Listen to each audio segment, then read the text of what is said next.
Story and Lee, the Tennessee Valley's most dynamic furniture store, featuring our Made in America galleries with solid wood dining and bedrooms, leather furniture, mattresses, and so much more. You want it? We've got it. With our 3 acres of showroom and our huge warehouse, we're sure to have exactly what you want. And it's all ready to be delivered to your home absolutely free. Just try that anywhere else.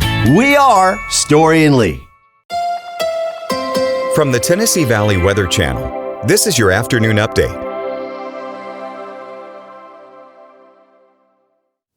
Hey folks, good afternoon. Hope you've enjoyed your day so far. And sure enough, we're still overcast out there, and we saw that rain moving through this morning, but it's been windy. In fact, just before the recording of this, we were seeing gusts up to 30 miles an hour here, but we're sustained about 15 miles an hour right now. Temperatures in the 50s. Dew points starting to decrease just a little bit as the rain continues to push east, but still those clouds are sticking around in southern middle Tennessee and northwestern Alabama due to the fact that the moisture's not totally gone.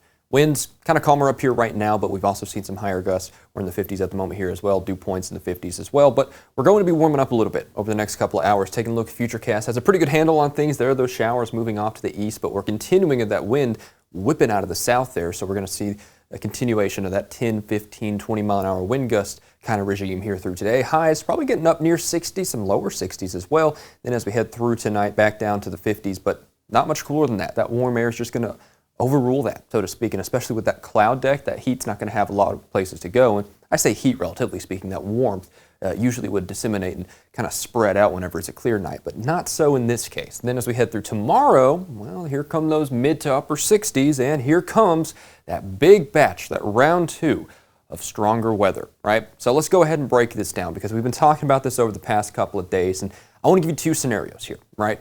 First things first, we need to look at what's most likely to come out of this system. We've been looking at all the data, and it looks like as of right now, they're going to get a lot of widespread rain and thunderstorm activity across the area, which works to our favor in some ways because that'll keep the moisture off to our south, and those storms will probably be the stronger ones in the sense that up here, we'll probably be limited to wind gusts 30, 40 miles an hour, still heavy rainfall and a lot of lightning, but perhaps not quite as severe as we'll see off to the south.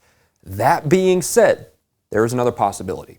If the moisture can get further north, if we can start seeing that lift north of I-22, north of Corridor X, into the Tennessee Valley, things change a little bit. The threat is higher for the possibility of some of those storms to be on the severe side, gusts 50, 65 miles an hour, and if that can really take advantage of the environment, a tornado or 2 could be possible in those storms as well. But that's the more significant scenario. The most likely scenario is probably not that, but you need to consider these possibilities whenever we're looking at these forecasts, because a lot can and will change. You know, I say that a lot, but you have to remember, this is literally trying to predict the future here, so we're just going to have to keep a very close eye on it. But if nothing else, looks like it's going to be an absolute soaker, lots of heavy rainfall. We're going to pick up a few inches of rain when all is said and done with it, more than likely at times, and there's going to be a lot of thunder and lightning, and it's going to be pretty windy, to say the least. So let's keep a very close eye on this. No reason to freak out. There's no scenario in this that shows us having this huge severe weather outbreak or anything like that. So if this is nothing else, don't worry, right? So just don't worry too much about it. Let us worry about the trends.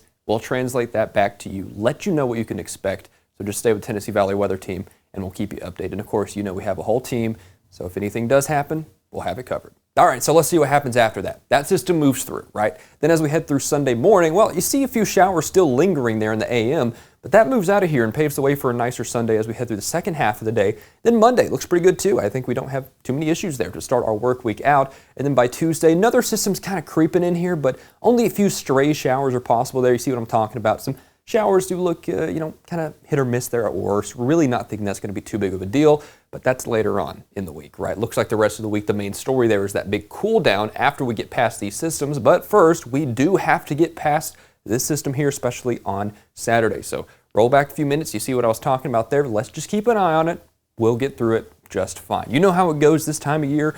Winter is kind of the beginning of the severe weather season, so to speak. Some people have said historically that we have 2, but really it just lasts through winter and into spring. So let's keep an eye on it and have a good end of our week.